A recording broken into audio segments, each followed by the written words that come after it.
પણ તમે હું વચ્ચે નહીં બોલતી. પોતાની જાત મહેનતે મારી પાસેથી એક પણ પૈસો લીધા વિના કઈ બતાવે સફળ. ઘરે નવો ધંધો, મને કોઈ પ્રોબ્લેમ નથી.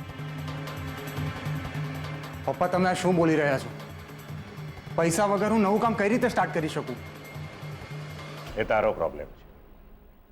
આજથી 30 વર્ષ પહેલા મેં પણ મારા બાપનો એક પણ પૈસો લીધા વગર સંઘવી કન્સ્ટ્રક્શન ચાલુ કર્યું જ હતું. એટલે કાર્ડ ટેબલ પર. જો તમે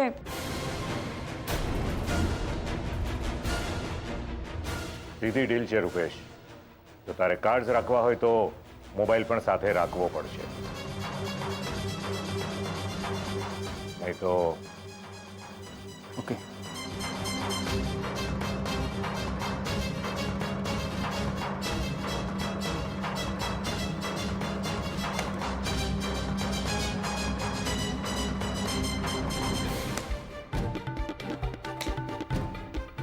જો મને લાગે છે કે આ બધું હવે વધારે પડતું થઈ રહ્યું છે. ક્યાંક હતાશ થઈને રૂપેશ ફરીથી હાથની નસબસ કાપી દેશે તો?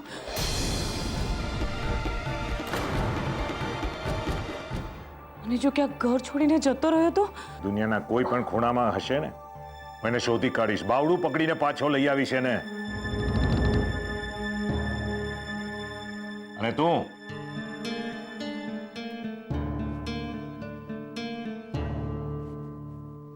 બાપને પૈસે બહુ જલસા કરી લીધા. પોતાનો બિઝનેસ શરૂ કરવો છે ને? નીકળો ઘરની બહાર, ઘસો ચપ્પલ.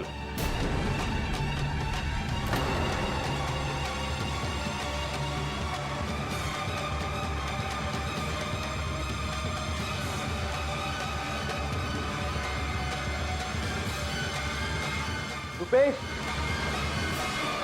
રૂપેશ, મોઢું ખોલ દોસ્ત. તારા પસંદની મીઠાઈ લાવ્યો છું. આખી ખાવી પડશે હો. પદ્મા આંટી, આલ્યો આંટી, પેંડા ખાઓ.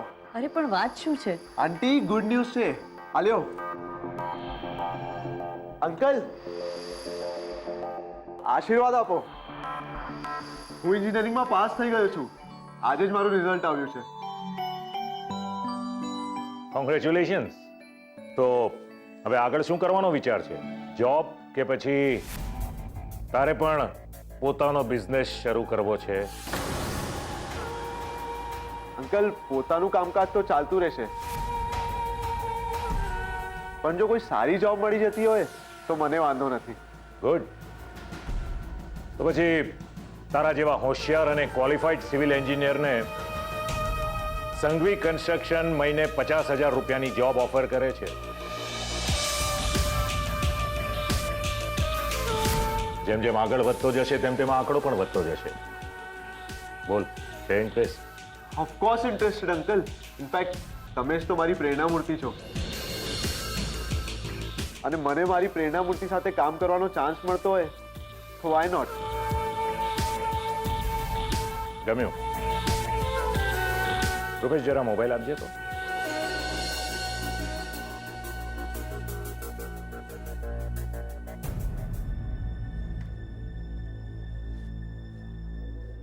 આજથી આ મોબાઈલ તારો.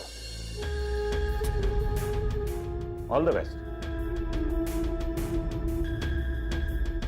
તને પણ જો સંઘવી કન્સ્ટ્રક્શનમાં જોબ કરવાની ઈચ્છા હોય તો મોસ્ટ વેલકમ.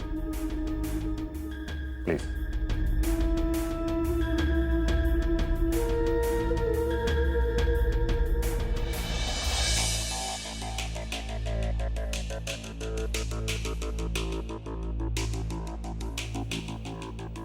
શું વાત છે આંટી?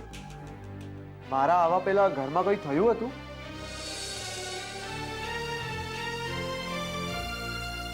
આ બધું તો હવે રોજનું થઈ ગયું છે. આ મકાન ચણવાની જીદમાં ક્યાંક મારું ઘર ના તૂટી જાય ને તો સારું.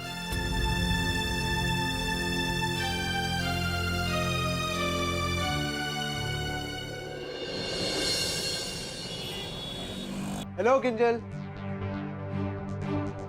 કેમ છો અંકલ? બસ મજામાં બેટા. તારી વાત તો સાચી છે, પણ મોહન અંકલનું એકચ્યુઅલ ટેન્શન તારા અને સેજલ ભાભીના લગ્નનો ખર્ચો છે. સાચું કહ્યું ને અંકલ? પણ મારી પાસે એના માટે જબરદસ્ત તોડ છે. જો અંકલ મારો ફોન. આજે જ મને એક ફોરવર્ડ મેસેજ આવ્યો છે જેમાં લખ્યું છે કે પૂનામાં એક ભાઈ પેલા તમારી જેમ જ ચાની રેકડી ચલાવતા હતા અને હવે એમને રિનોવેટ કરાવીને ટી સ્ટોલ બનાવી નાખ્યો છે. અને એમનો મહિનાનો વકરો કેટલો છે ખબર છે? પૂરા 12 લાખ. 12 લાખ? હા, એટલે હું તો કહું છું અંકલ, એકદમ પોઝિટિવ વિચારો. બની શકે કે આવતીકાલે તમારી દુકાન પણ રિનોવેશન થયા પછી ધમધોકર ચાલવા લાગે.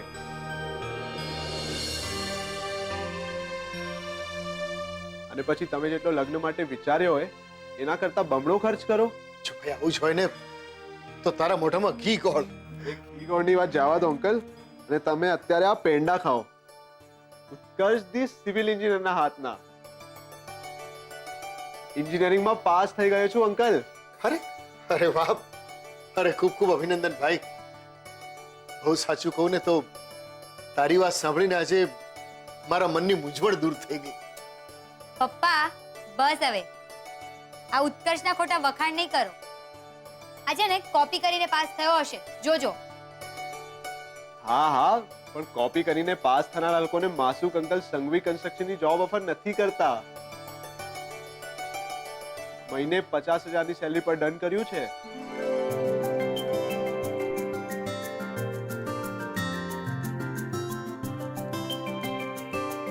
એટલે જઈને કહી દેજે તારા સુશાંતને કે હવે હું એને મગાઈ પાનની જોડની જેમ નહીં પણ એક મીઠા બનારસી પાનની જેમ જ નજર આવવાનો છું. ચલો હું નીકળું અંકલ. ભલે બેટા. By uncle. બાય. બાય બેટા. ઉત્કર્ષ, શું થયું? શું થયું? તે તો શરૂ થતા પહેલા જ મારા નવા બિઝનેસને લટકાવી પાડ્યો. તારે પપ્પાએ આપેલી ઓફરને સ્વીકારવાની શું જરૂર હતી? ઘસીને ના પાડી દેવી હતી ને. ને અંકલ માની જાત. શું તું તારા પપ્પાને ઓળખતો નથી? ઓળખું છું, ઓળખું છું. એટલા માટે જ એમની આખી ચાલ હું સમજી ગયો છું બરાબર. એમને ખબર હતી કે તું અને હું સાથે મળીને નવો બિઝનેસ સ્ટાર્ટ કરવાના છે. એટલા માટે જ એમને તને 50,000ની જોબની ઓફર આપી અને મારી પાંખો કાપી નાખી. અને પછી કે જા બેટા ઉડ, ગસ ચપ્પલ. એવું નથી રૂપેશ. જેવી રીતે તું તારા પપ્પાને બરાબર જાણે છે એવી રીતે તું મને પણ તો ઓળખે છે ને. તો પછી આટલા બધા સવાલ અને શંકા શું કામ કરે છે? ટ્રસ્ટ મી, આપણો બિઝનેસ પણ સ્ટાર્ટ થશે. કેવી રીતે થશે? હા, ના તો મારી પાસે કોઈ ડેબિટ કાર્ડ કે ક્રેડિટ કાર્ડ છે કે નથી તારી પાસે કોઈ કાર્ડ. તો બિઝનેસ શેનો કરીશું? ભજનનો? કેમ?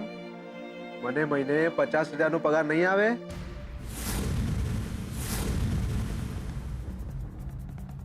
કંઈક સમજો કે હજી પણ આત્તામાજી સટકલી જેવું જ છે. પણ તને જોબમાંથી ટાઈમ મળશે અને પપ્પાને ખબર પડી ગઈ તો? વેલ, ક્યાંક તો રિસ્ક લેવું જ પડશે ને. અને જો અંકલે મને જોબમાંથી કાઢી મૂક્યો તો નો પ્રોબ્લેમ, હું મોહન અંકલનો ટી સ્ટોલ જોઈન કરી લઈશ. પણ તારો બિઝનેસ કોઈ દિવસ નહીં લટકવા દઉં.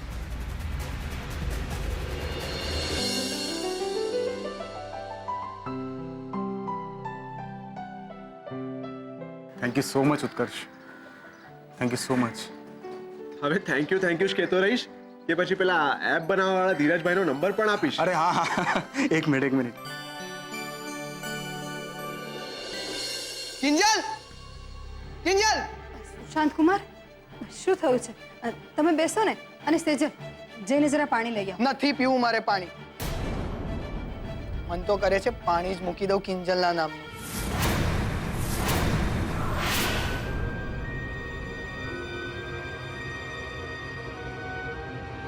પણ વાત શું છે સુશાંત કુમાર? આટલા બધા ગુસ્સે કેમ છો? પપ્પા, તમે કલ્પના પણ નહીં કર્યું એટલું.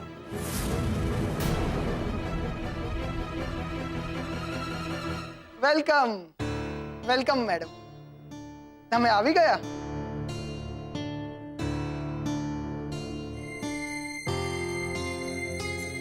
શું થયું સુશાંત? શું થયું પૂછે છે? હવે તમે જ મને કહો, હું શું કરું? ગુસ્સો ના કરું તો પૂજા કરું આ તમારી બેજવાબદાર દીકરીની? જો થયું છે શું, જરા ફોડ પાડીને વાત કરો તો. એ તો કિંજલ જ વધુ જાણે. પહેલા પાસપોર્ટ ઓફિસ આવવાના નાટક કર્યા, પછી પાસપોર્ટ નથી આવ્યો એના નખરા કર્યા, અને જ્યારે પાસપોર્ટ આવ્યો ત્યારે ખબર પડી કે અંદરથી 3-4 પાના ફાટેલા છે.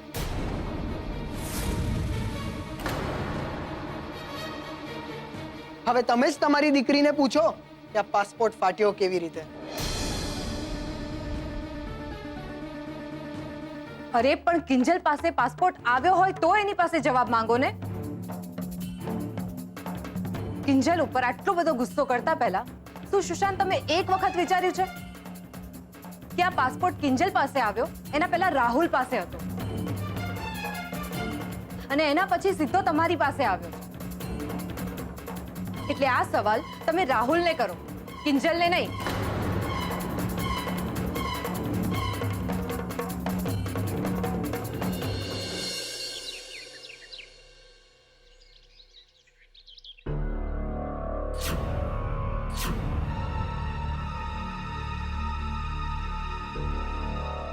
મને શું ખબર કે પાસપોર્ટ અંદરથી ફાટેલો છે કે આખો? જો રાહુલ, તું શું છે ને એ અમને બધાને ખબર છે. એટલે તે આ પાસપોર્ટ સાથે કાંઈ પણ ચેડા કર્યા હોય ને તો હમણાં જ કહી દે. અરે પણ હું શું કામ પાસપોર્ટના પાના ફાડું? અને જો મારે એવું કરવું જ હોત ને તો મેં આખો ને આખો પાસપોર્ટ ફાડી નાખ્યો હોત, અથવા પાસપોર્ટ આપત જ નહીં.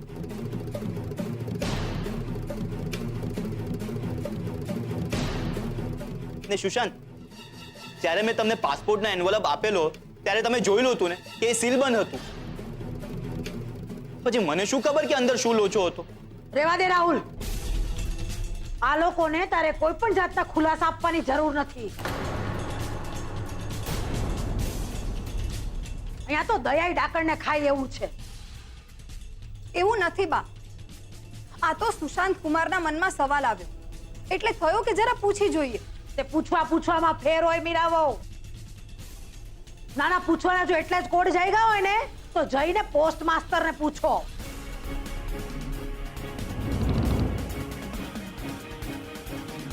અને કાં પાસપોર્ટની ઓફિસે જાઓ, ત્યાં જઈને પૂછો. મારો રાહુલ કઈ મંદિરના આંગણે બાંધેલો ઘંટ નથી કે જી આવે એ હાલતા જાય અને ટન ટન ઘંટ વગાડતા જાય.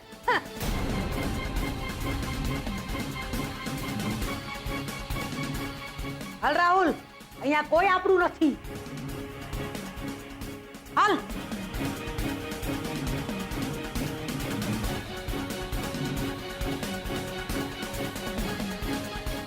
સુશાંત કુમાર, તમને એવું નથી લાગતું કે આપણે પાસપોર્ટ ઓફિસ જઈને પૂછવું જોઈએ?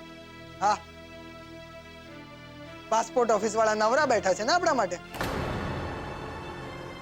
સાહેબ, ફરીથી એપ્લિકેશન કરવી પડશે, એ પણ નવા પાસપોર્ટ માટેની. પણ નવો પાસપોર્ટ આટલો જલ્દી આવશે ખરો? તત્કાલમાં કરાવવો પડશે. પૈસા, ટાઈમ બધું જ બગડી રહ્યું છે મારું. અને આ કિંજલ છે કે એને કંઈ જ ફરક નથી પડતો.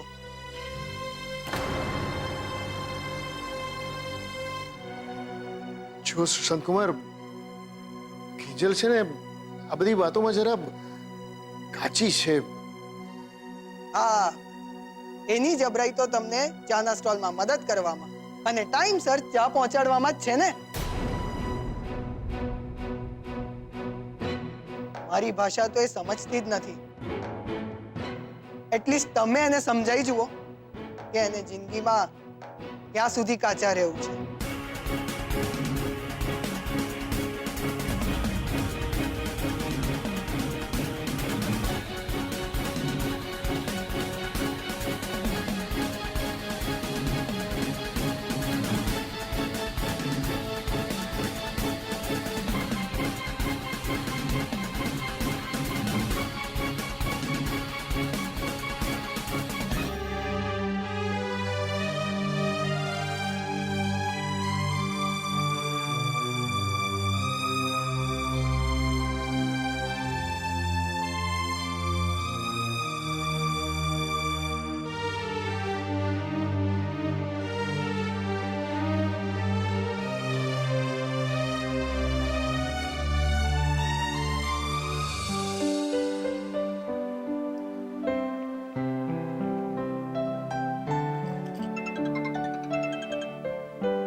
બોલ પદ્મા.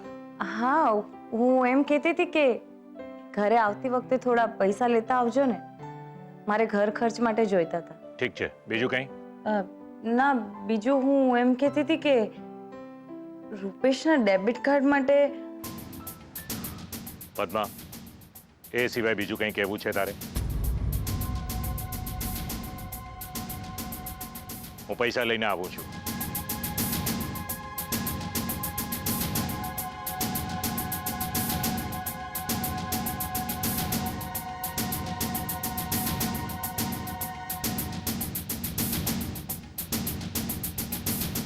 આજે સુશાંત સાચું જ કહે છે. એટલી કાચી કે આજે મારી નજરની સામે મારા પપ્પાનું અપમાન થતું રહ્યું ને હું કંઈ ના બોલી શકી, ના રોકી શકી સુશાંતને કે ચૂપ થઈ જાઓ ને ચાલ્યા જાઓ આ ઘરમાંથી ને મારી જિંદગીમાંથી. પણ પ્લીઝ ભગવાન, મને મદદ કરો. મને કઈ સમજાય નથી રહ્યું કે હું શું કરું, હું શું કરું, શું કરું.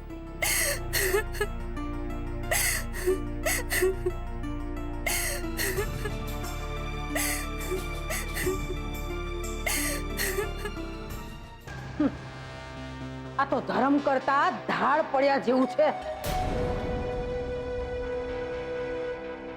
અરે ગણ તો એક બાજુ રહ્યો, ઉપરથી ને ખોટું આડ ચડાવે છે મારા દીકરા ઉપર. નખો જાય નકામાવનું. શું થયું બા? કોની પર આગ વરસાવો છો? આ મોહન અને એની છોડીઓ ઉપર અને દૂધમાં ઉમેરાયેલા મેળવણ જેવા સુશાંત્યા ઉપર. હવે શું થયું એમાં બા?